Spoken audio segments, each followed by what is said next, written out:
Sebanyak 600 lebih satwa dari 200 spesies menjadi penghuni kebun binatang Bandung. Nah, kira-kira bagaimana cara menjaga ratusan satwa ini? Apa saja tantangan menjadi seorang penjaga satwa? Rizka Rizlia dan Rizky Rahardian mengajak Anda mengenal lebih dekat profesi penjaga satwa di kebun binatang Bandung. Ya, saya dikerubung. Tuh, 2, 3.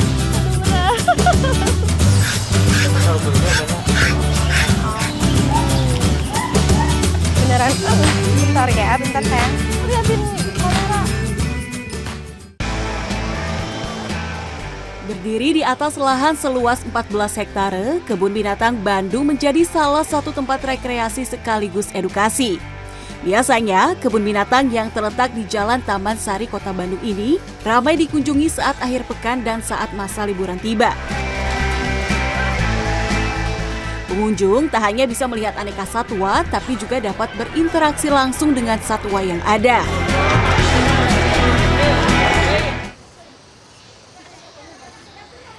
Saya lagi naik unta, tapi saya bukan di Timur Tengah loh ini. Saya ada di Kebun Binatang Bandung dan saya akan mengajak Anda untuk sehari menjadi kiper di Kebun Binatang Bandung. Yuk, Kang, maju lagi. Yeay! Nah, kali ini saya akan berkenalan dengan satu-satunya unta betina di Kebun Binatang Bandung, Anya namanya. Sudah 15 tahun Anya menjadi penghuni Kebun Binatang Bandung. Anya merupakan hewan hasil penangkaran yang lahir di Kebun Binatang Bandung pada 2008 lalu. Bukan tanpa alasan nih saya berkenalan dengan Anya, karena hari ini saya bertugas menjadi kiper atau penjaga Anya. Tapi saya tidak sendirian ya. Tentunya saya didampingi seorang yang sudah ahli di bidangnya, yaitu Pak Aldo yang merupakan penjaga unta-unta di sini. Perawatan pertama untuk unta adalah menyikat bulu pada bagian atas tubuhnya. Bulu bagian atas unta cenderung lebih tebal untuk melindungi unta dari sinar matahari. Sementara bulu di bagian lain lebih tipis. Unta juga memiliki bulu mata panjang yang berfungsi melindungi mata dari pasir. Bulu dibersihkan dengan menggunakan sikat seperti ini. Pastikan unta sudah dalam keadaan duduk ya. Sikat berfungsi sebagai sisir bagi bulu-bulu unta. Sisir lembut pada bagian bulunya sambil membersihkan pasir yang menempel di bagian tubuh unta. Nah, yang harus diperhatikan oleh kiper juga adalah ketika kepala untanya itu tidak terlalu bergerak ke kiri atau ke kanan gitu ya, tidak nengok kiri atau kanan, itu artinya untanya sedang gelisah. Tapi sekarang untanya sedang tenang, makanya saya bisa nih sisir-sisir bulunya. Selesai menyisir bulu unta, waktunya memasang sadel di punuk unta. Unta-unta Kebun Binatang Bandung ini dapat ditunggangi oleh pengunjung dengan didampingi penjaganya. Kalau unta sudah tak lagi dalam posisi duduk, semprot bagian tubuh unta dengan cairan disinfektan agar terhindar dari lalat-lalat yang menghinggap yang kerap membuat hewan herbivora ini merasa tidak nyaman.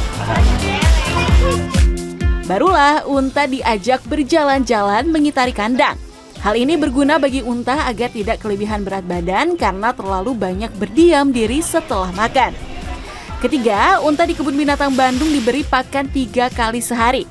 Total 60 kg pakan dilahap nih oleh hewan berpunuk ini setiap harinya. Pakannya terdiri dari rumput gajah, wortel, dan pisang.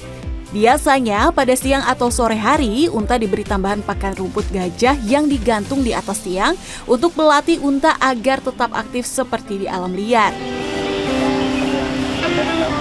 Aku tahan ini aja. Tuh, 2, 3. Aduh, berat. Ini berapa kilo, A? 20 mungkin ada. 20 kilo, guys. Sudah selesai merawat unta, saatnya saya merawat satwa lainnya, yaitu berang-berang. Kali ini saya berkesempatan untuk merawat Sero ambrang atau spesies berang-berang terkecil di dunia. Dengan panjang tubuh 60-100 cm. Yang jantan namanya Arthur, sedangkan yang betina belum memiliki nama. Sebagai animal keeper atau penjaga satwa, salah satu hal wajib yang dilakukan adalah membersihkan kandang satwa. Berbeda dengan kandang hewan lainnya, kandang berang-berang tak memiliki teralis.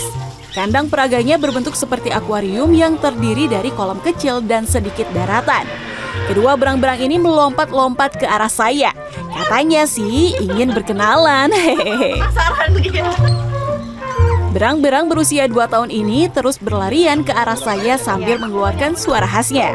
Tapi saya malah ketakutan ketika mereka mencoba mendekati saya. Ketika berada di dalam kandang berang-berang, harus ekstra hati-hati saat berjalan ya. Air dari kolam yang terbawa ke bebatuan membuat bagian daratan menjadi sangat licin. Belum lagi kontur daratan yang menurun.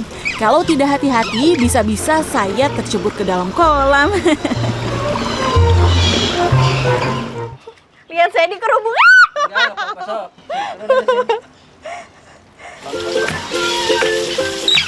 Kolam harus dikuras setiap hari ya. Buka saluran air, kemudian tunggu hingga surut. Barulah bagian kolam dapat disikat.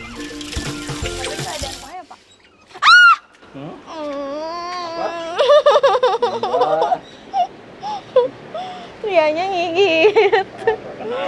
Perkenalan. Bersihkan kolam dari lumut dan sisa makan serta dedaunan. Jangan lupa sikat juga bagian daratannya, karena sisa-sisa makanan dan kotoran juga ada di bagian daratan. Kalau kandang sudah bersih, sambil menunggu air kolam terisi, saya menyiapkan pangan bagi hewan karnivora ini. Pakannya adalah ikan mas dan ikan lele.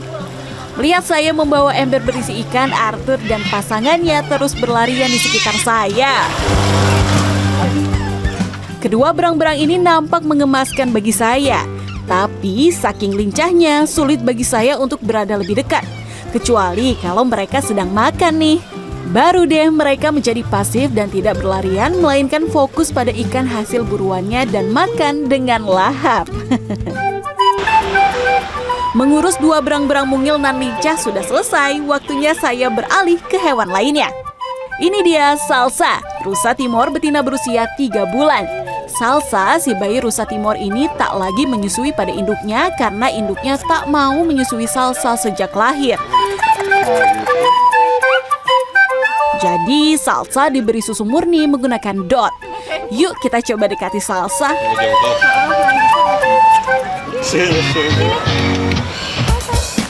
Salsa tinggal satu kandang dengan 10 ekor rusa Timor dewasa lainnya dan tentunya di bawah pengawasan ketat dari para kiper. Rusa dewasa lainnya sedang makan rumput gajah yang sudah dicacah, sementara Salsa bersiap-siap minum susu dari dot yang sudah dipasangi pipet yang berfungsi sebagai sedotan. Pegang aja nggak apa-apa sok. Wah, Salsa benar-benar tidak sabar nih untuk mendapat asupan susu. Salsa kerap menempelkan kepalanya ke tubuh saya dan kipernya seperti sedang menyeruduk, tanda minta diberi susu. Salsa yang sedang lapar membuat saya pun harus ekstra hati-hati memberi susu agar Salsa tidak tersedak. Sekali lagi masak ya.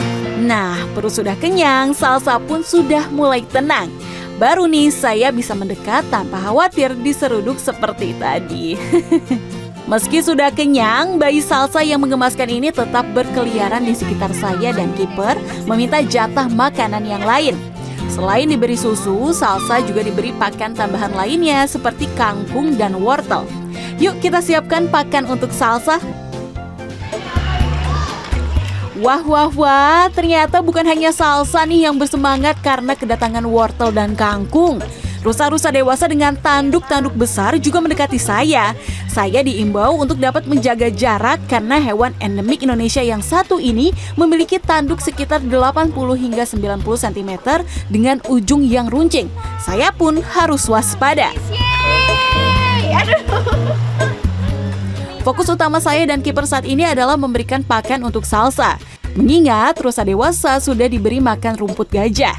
Dengan lahap, Salsa menyantap wortel yang sudah dipotong kecil-kecil. Tanpa takut, Salsa kerap mengikuti arah tangan saya yang berisi wortel. Bukan hanya rusa Timor loh yang ada di kebun binatang Bandung, ada pula rusa totol putih. Rusa total eksis ini merupakan primadona di Istana Kepresidenan Bogor. Berbeda dengan rusa timur, rusa total putih cenderung menghindar ketika saya mencoba masuk ke dalam kandang. Padahal saya membawa setumpuk pakan rumput gajah yang sudah dicacah. Proses pencacahan ini diperlukan agar membuat rusa lebih mudah saat mengunyah. Dan bukan itu saja, saya pun membawa rumput gajah yang belum dicacah nih.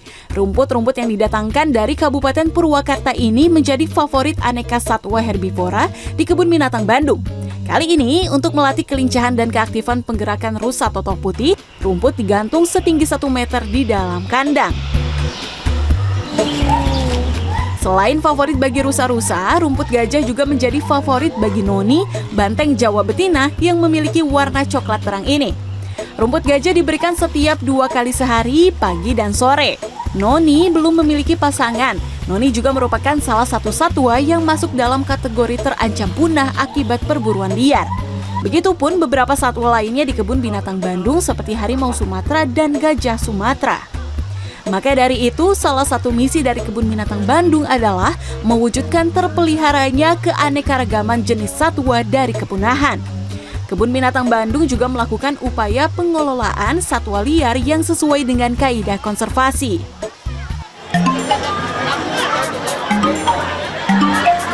Nah, perjalanan saya menjadi penjaga satwa di Kebun Binatang Bandung sudah selesai.